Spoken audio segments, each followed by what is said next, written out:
Hey there, fellow patriots. This is Rob Ryder.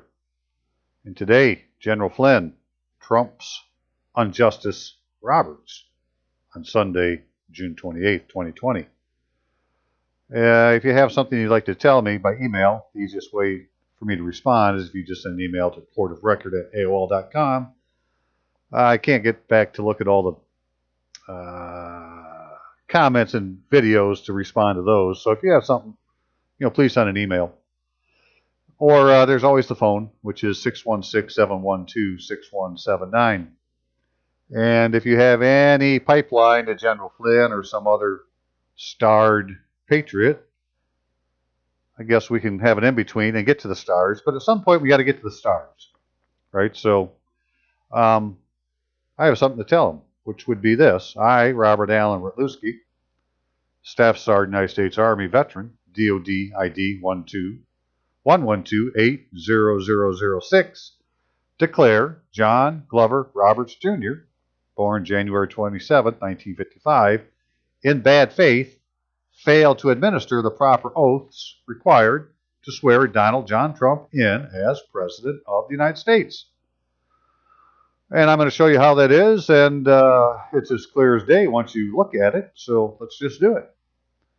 So let's begin with what happened, right? What did he do?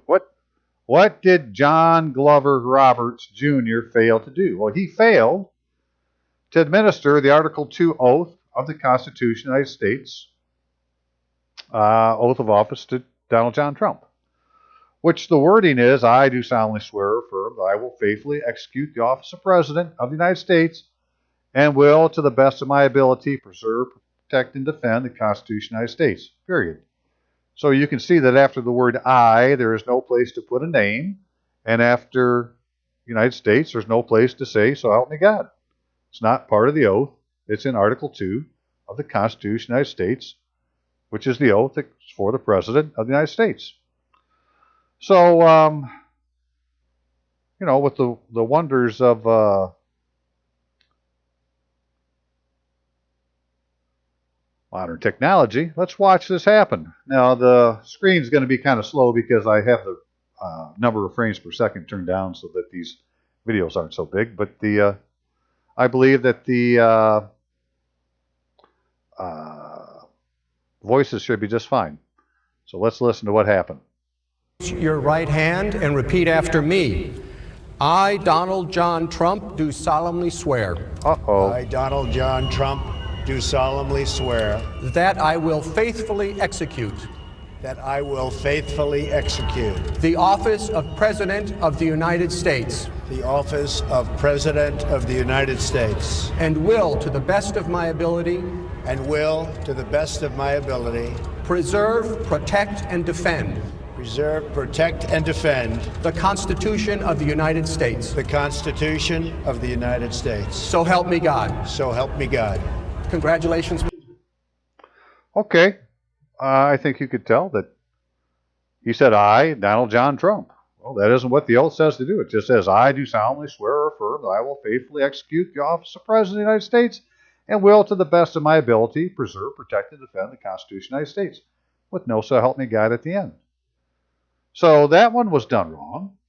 But beyond that, he failed to administer the oath that satisfies Article 6 of the Constitution of the United States, mandated to support this Constitution. So it says in the 6th article, it says, the senators and representatives before mentioned, and members of the several state legislatures, and all executive and judicial officers, both of the United States and of the several states, shall be bound by oath or affirmation to support this Constitution. But no religious test shall ever be required as a qualification to any office or public trust under the United States. Well, I think we can agree, can't we, that so help me God is a religious test. So that would invalidate the first one he took, plus the fact that he put his name in after the word I. But beyond that, in the 6th article, a particular law was passed, which I spent quite a bit of time in my last video on, 1 Stat 23. We'll look at it again real quick, where it said, this is the oath, right here, I, A-B, state your name. So now it would be I, Donald John Trump, do solemnly swear that I will support the Constitution of the United States. he needs to take 2 oaths because the oath in Article 2 doesn't support the Constitution. It preserves, protects, and defends. And yes, this was all done on purpose, right? So that these little jots and tittles wouldn't be right, because this is where the devil does his business. The devil is in the details. And if we can't get these few fucking details right, well, then we got to deal with the devil.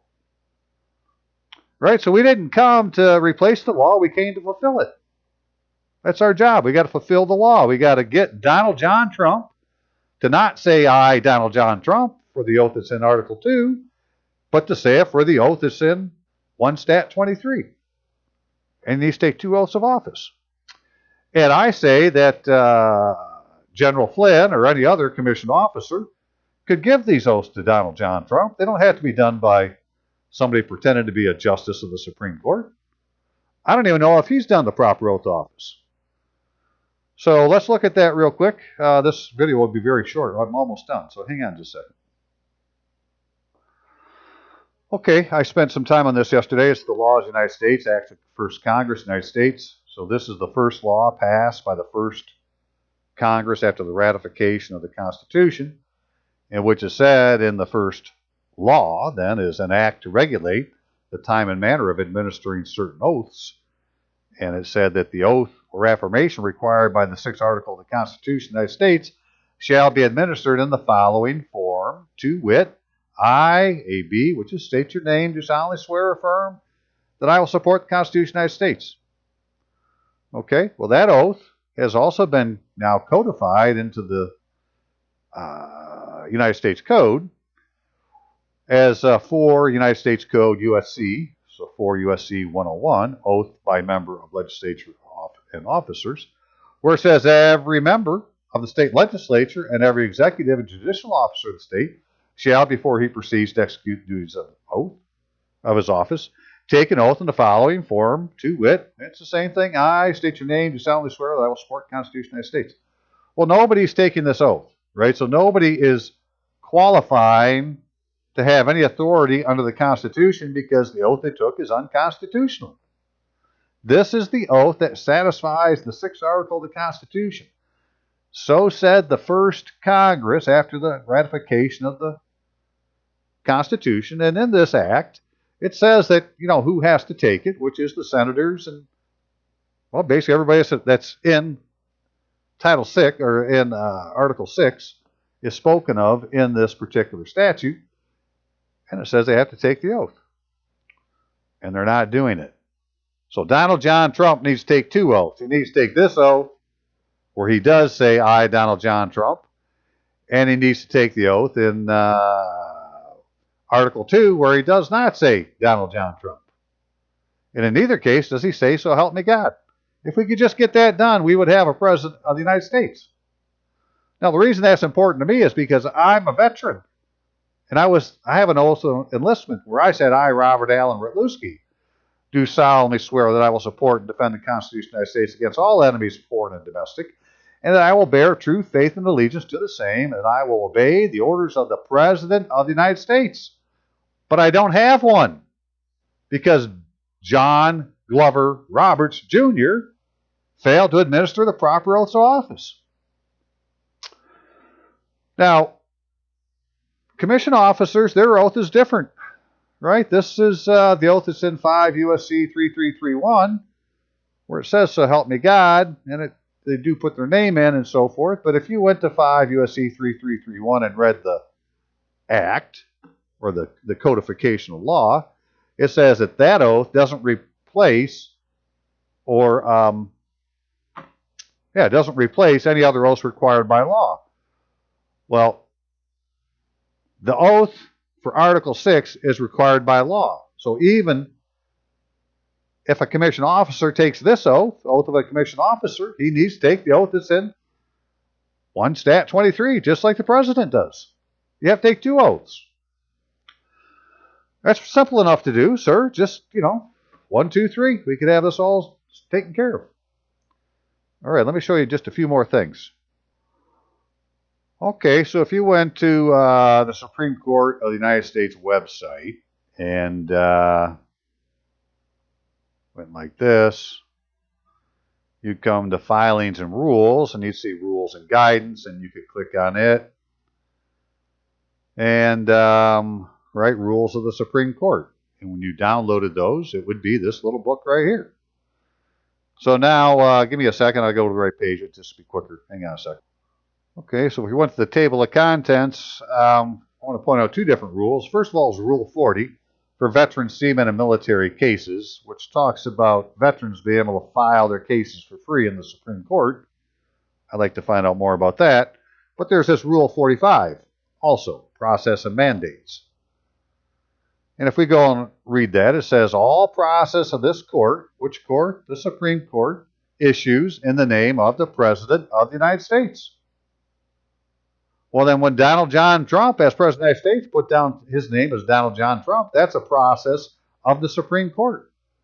And it makes sense, because if you go to the Capitol and in the dome and you look up, you see this image of President Washington wearing like a Roman gown, like he's ascending to a different level. And they have a whole story behind that. So the Supreme Court of the United States, the way you know you're there is because the process of the court issues in the name of the president. Well, that isn't what's happening at this thing we call the Supreme Court with Justice Roberts. They ain't got no shit like that going on. All right, here's that Rule 40. Veteran, seamen, and military cases. A veteran suing under any provision of law exempting veterans from the payment of fees or court costs may proceed without prepayment of fees or costs or furnishing security, therefore, and file a motion for leave to proceed on papers prepared as required under Rule 33-2. So I don't know how to do this, right? And the problem is most bar attorneys, they're as corrupt as the system is, and they're not of any help to us. But if we could find that black swan bar attorney that knows the truth and would speak the truth, well, all this stuff could be straightened out in a hurry. Okay, a few more things.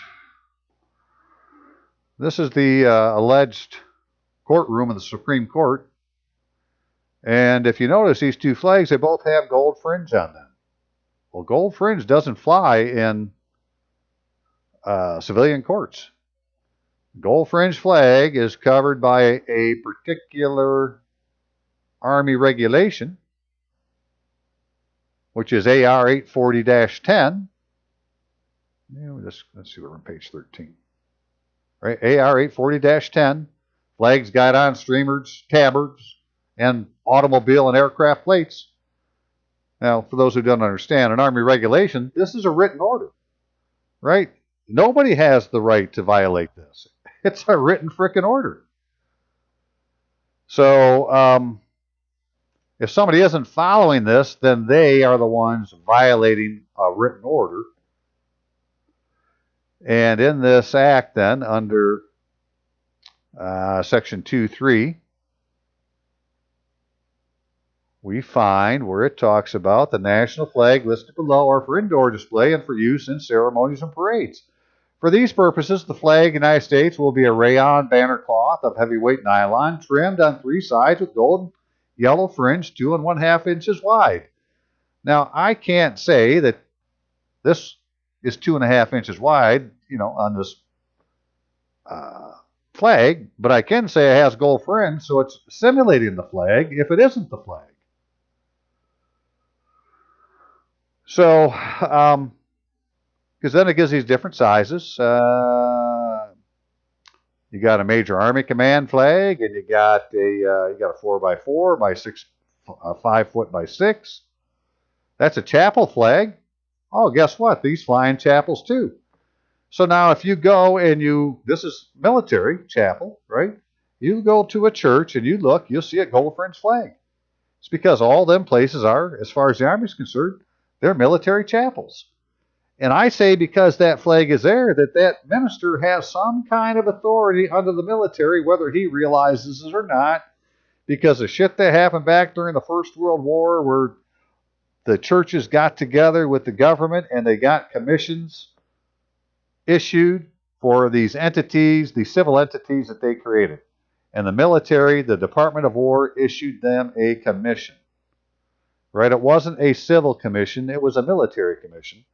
Well, World War I has never ended.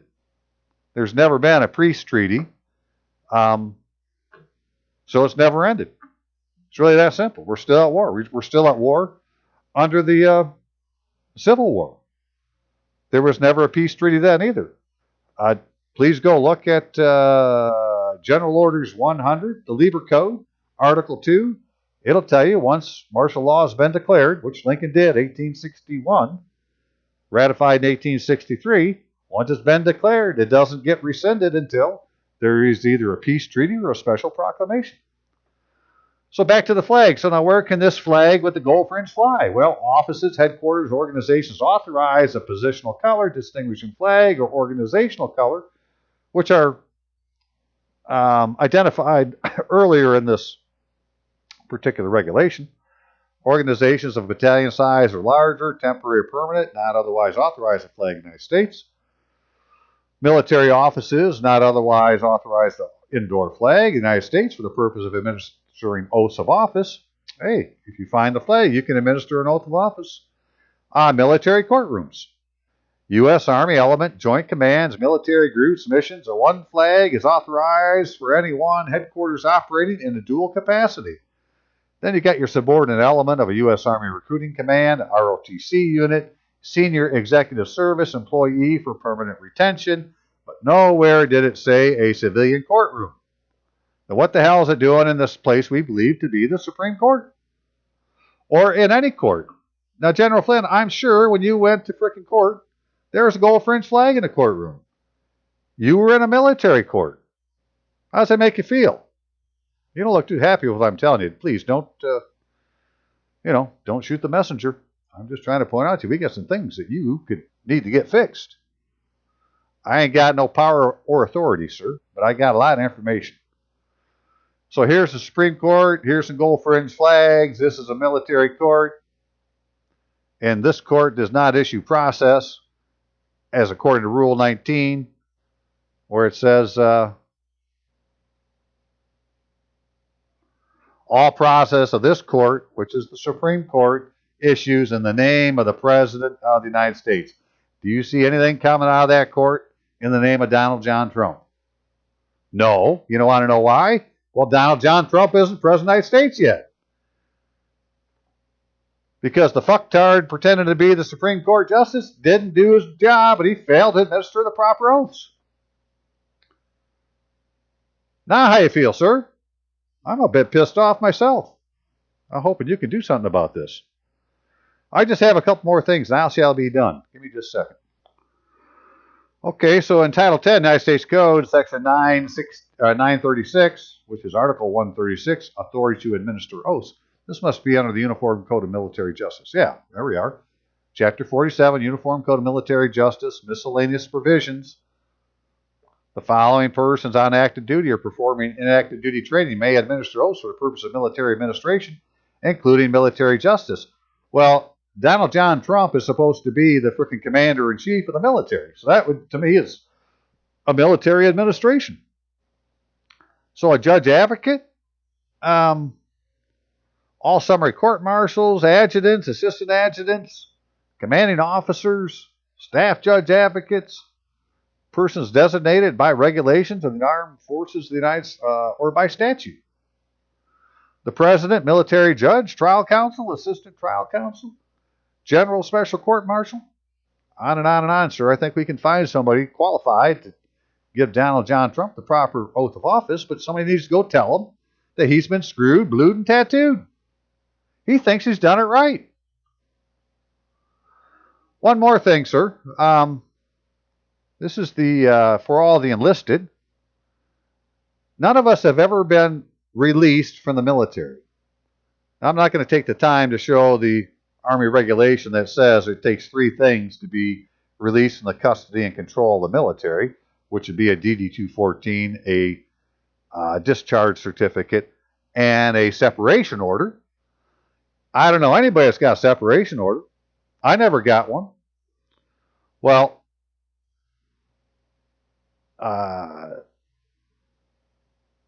if you go to the second page of these things, it talks about for all enlistees or re-enlistees that we understand that many laws, regulations, military customs will govern my conduct and require me to do things under this agreement that civilian does not have to do. I also understand the various laws, some of which are listed in this agreement, directly affect this enlistment, re-enlistment agreement. Some examples of how existing laws may affect this agreement are explained in paragraphs 10 and 11. I understand that I cannot change these laws, but that Congress may change these laws or pass new laws at any time that may affect this agreement, and that I will be subject to those laws and any changes that make this agreement. I further understand that. And then it goes on to give these names of these things here. Anyways, it says here, am I entitled to receive pay, allowances, and other benefits as provided by law or regulation? I say I've not been released, and the Army owes me money. I'd like your help getting it, because we've not been released. There's a particular section where it's, I understand that I can be ordered active duty at any time while I'm a member of the DEP. In a time of war, my enlistment may be extended without my consent for the duration of the war and for 6 months after its end. Well, sir, you know we're always at war. That never changed. Right? The war on drugs, the war on terror. Take your pick. War is always going on. They had a Cold War. They gave out certificates for people that were served during the Cold War. So all of the enlisted men and women have never been released. But we're not getting our pay sent to us. It's being diverted to this thing called the Military Retirement Trust Fund, which I've done some videos on in the past. And I can't take time to show all this stuff again. But all of these things are in my videos, which are on my site at Rob Ryder, ROBBBRYDER. And so on this site, if you went back, or you just did a search on YouTube for "Is Your DD-214 Killing You?" I did quite a bit of speaking about this particular thing. So, and then the adjutant general. Now, another thing is, because they didn't let us out, sir, we should all have a military ID, and we ain't got one. All right? I've not been released. I should have a military ID. So 2S or not 2S, and other inconvenient truths. Well, those were all about a year ago. But here, just in the last few days, I did one to General Flynn. You and the Q's forces need to know, and an open letter to the veterans, which really covered the things I'm talking about now, about the oath of office, which really goes back to, where was General Flynn at?